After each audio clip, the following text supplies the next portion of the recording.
ಈ ಕಥೆ ಒಳಗೆ ನಮಗೇನು ಸಂದೇಶ ಅಂದರೆ, ಭಗವಂತನಿಗೆ ಎಲ್ಲಿ ಮಾನ ಇಲ್ಲ, ಎಲ್ಲಿ ಸಮ್ಮಾನ ಇಲ್ಲ, ಅಲ್ಲಿ ಲಕ್ಷ್ಮಿ ಇರೋಲ್ಲ.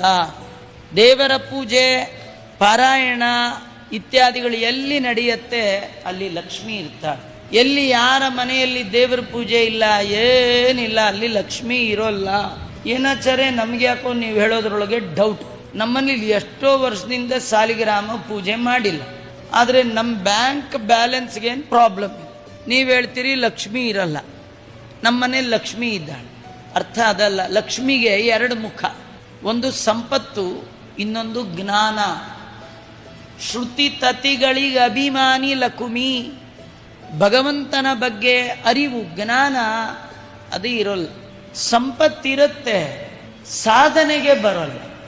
ಧನ ಸಾಧನವಾಗಿ ಆಗಬೇಕಾದ್ರೆ ಆ ಧನವನ್ನು ಧರ್ಮದಲ್ಲಿ ಇನ್ವೆಸ್ಟ್ ಮಾಡಬೇಕು.